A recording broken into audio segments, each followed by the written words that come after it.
In Hungary, in 1974, a young Erno Rubik sat in his room building what was the first version of his cube. It was made out of wood, and it was held together using elastic bands and paper clips. But eventually, he found a design that could have the blocks hold themselves together. He added one color to each side and began turning it. But he quickly discovered, for how simple it looked, he was unable to bring the colors back to the start.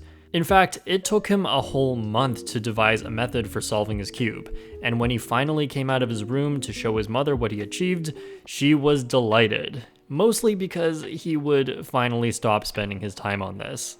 Erno Rubik patented his cube mechanism, and in 1977, it was being sold in Hungary as Büvös Kocka, Magic Cube. Then in 1980, Rubik partnered with Ideal Toy Company to move his product to the international market, and it was renamed to Rubik's Cube. However, this name wasn't Erno Rubik's idea, but rather the company selling the cube. To this day, Erno prefers to call it My Cube. He once said, "From my mouth, it sounds strange to call it Rubik's Cube. If I have a child, I call it my child, not Rubik's boy or Rubik's girl." Personally, I don't know about that, as he did name one of his children after himself. More than 350 million Rubik's Cubes have been sold, making it one of the best-selling toys of all time. And this is just counting the official Rubik's Cube, not to mention the millions of other cubes sold from dollar stores and speed cubes made by Chinese companies, also known as knockoffs. Wait a minute. The Rubik's Cube was so popular that in 1981, a book by James G. Norse called The Simple Solution to the Rubik's Cube sold over 6 million copies. Now keep in mind, this was before you could just type how to solve the Rubik's Cube in the YouTube search bar and find a free Rubik's Cube tutorial in seconds. What makes the Rubik's Cube so fascinating is something that looks so simple can in reality be so complex. With only 6 colors on a 3x3x3 cube, there are over 43 quintillion ways to scramble it. Even the 2x2 cube, also known as the easy one, has over 3 million combinations. In 1981, a commercial for the Rubik's Cube advertised it as having over 3 billion combinations. Rubik's Cube, over 3 billion combinations, but just one solution from Ideal. And it is technically true. Unfortunately, our human brains are not exactly capable of understanding just how big 43 quintillion is. If you could go through one Rubik's Cube combination every second, you could reach 1 million combinations in a week. But to reach 1 billion, that would take over 31 years. Even if you had every human on Earth all spend their whole life doing the same thing, we wouldn't even reach half of all the possible combinations. But that's just the number of solvable positions. By taking the cube apart and rearranging it, you can have impossible situations such as a single twisted corner piece, a single flipped edge piece, or just 2 pieces swapped with each other. This raises the number of possible combinations to 519 quintillion. But if you were like a lot of people who peeled the stickers off, then there's a lot more combinations than that. If God had a Rubik's Cube and tried to solve it in as few turns as possible, how many turns would he need? Of course, it depends on the scramble, but what is the maximum number of turns needed to solve any scrambled cube? This number is also known as God's number. Since the beginning, it was well known that God's number had to be at least 18, otherwise it would be too young. I mean, if God's number was 17, that means you could write down the solution to all 43 quintillion scrambles using at most 17 moves. But how many ways can you even write up to 17 moves? Only about 20 quintillion, which means there's no way you can write the solution to every position. However, with up to 18 moves, there are over 260 quintillion combinations of moves you could write, meaning that 18 was the lower bound for God's number.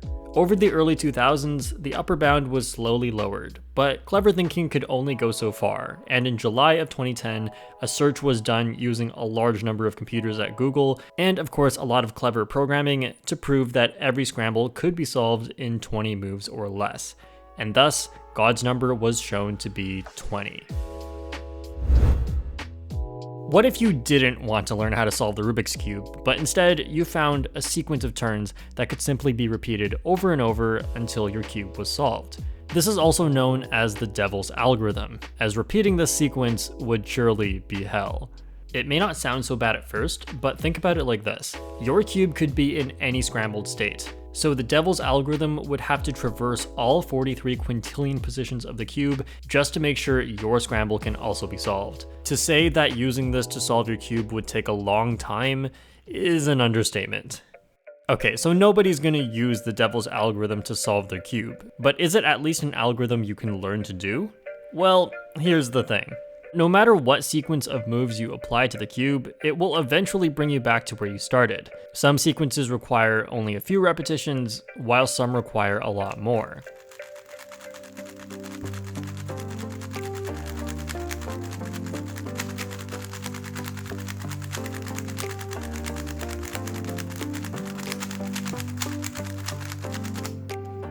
The maximum number of times you can repeat a sequence before it brings you back to the start is 1,260. This means that the shortest possible algorithm that can go through every cube state before it started to repeat itself is 34 quadrillion turns long. But if you're still against the idea of learning to solve a cube properly, someone actually has found the devil's algorithm. I'll link to it in the description, but be warned, it is long. According to the internet, this puzzle was almost named the Inca Gold or the Gordian Knot. While they certainly are interesting names, I couldn't find any primary sources on this, so take that fact with a grain of salt. Even then, the Rubik's Cube isn't just called the Rubik's Cube. The official name for the Rubik's 2x2 cube is called the Pocket Cube. And the 4x4 is called the Rubik's Revenge, and the 5x5 is called the Professor's Cube. The Rubik's Cube also has other names depending on the language you're speaking, but most are just a translation of the words Rubik's Cube. Although in Chinese, it is known as Mofang, which directly translates to Magic Square, or Magic Cube, which was the puzzle's original name. In 1957, puzzle designer Larry D. Nichols came up with the idea to make a 2x2x2 cube with 6 colored sides that could rotate, allowing the pieces to move around freely. He constructed a prototype in 1968 and received a patent for his design in 1972. 2 years later, in Hungary, Erno Rubik makes his invention. In the early 1980s, after the international success of the Rubik's Cube, Nichols' employer sued Ideal Toy Company, who owned the Rubik's Cube, for infringement on his patent. The thing is, Nichols' patent was only for a 2x2 cube. His patent also showed the cube being held together by magnets, which is very different compared to the Rubik's Cube core mechanism. Ultimately, the court ruled that the 2x2 Rubik's Pocket Cube infringed on the patent, but the 3x3 Rubik's Cube did not. The Rubik's Cube was such a cultural phenomenon that there is even a TV show about it called Rubik the Amazing Cube. There is a walking, talking Rubik's Cube with a face. I want you to take a moment and imagine what this character looks like. Got it?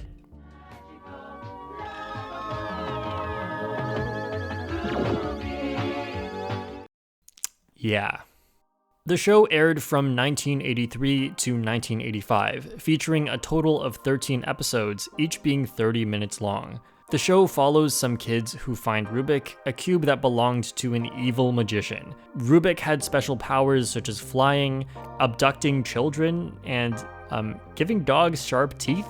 Rubik could very easily become scrambled, such as when dropped on the ground, where he basically becomes useless. But as long as the kids could quickly solve Rubik again, he could get them out of trouble. Oh, and episode 11 is called Saturday Night Rubik. That pretty much describes me as I'm writing this script. Naturally, people who enjoy solving Rubik's Cubes are usually people who enjoy a challenge. In this case, building extreme Rubik's Cubes. The largest Rubik's Cube was built by Tony Fisher in 2019, standing at over 2 meters tall, or 6 feet 7 inches. Tony Fisher also holds the record for the smallest Rubik's Cube at 5.6 millimeters, which he created in 2016. The Rubik's Cube with the most layers is a 33 by 33 cube, made by Greg's Puzzles in 2017. The cube has 6,153 parts and 6,534 stickers. Not only does this look like a big mistake of time investment if you tried to solve it, it also looks delicate enough that I'd be most worried about the cube popping.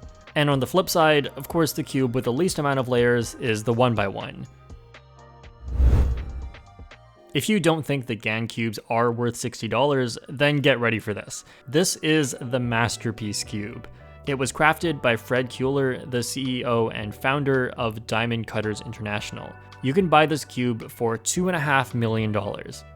Do it, I dare you. It's made out of 18 karat gold, and instead of stickers, each color is made of 25 little gemstones, including emeralds, rubies, and amethysts. It was made in 1995 for the 15th anniversary of the Rubik's Cube. According to one source, the violet side is hidden from public view to prevent anyone from replicating the design of this cube, which I'm not so sure about since, well, here it is. But what I do know is since this cube is from 1995, its corner cutting must be absolute garbage. On the bright side, they offer free shipping and a 14-day return policy. If you want to buy a gift for a family member, your amazing cuber friend, or just for yourself, but you don't have $2.5 million just sitting around, at the JPerm store, you can get shirts, hoodies, mugs, and even masks. We have cube-related designs, including, of course, the Cubing Mom and Cubing Dad, which are the most popular designs and perfect if you don't know what to get for your parents. Also, everything is 10% off if you use the discount code 2020, which lasts until the end of the year. If you live in the US, there's also the code FREEOVER50 for free shipping on orders over $50, but I don't know how long that one lasts for. You can only use one code at a time, so pick whichever one saves you more. Honestly, isn't this the ideal set of Christmas presents? Oh, the clothes, not the cubes.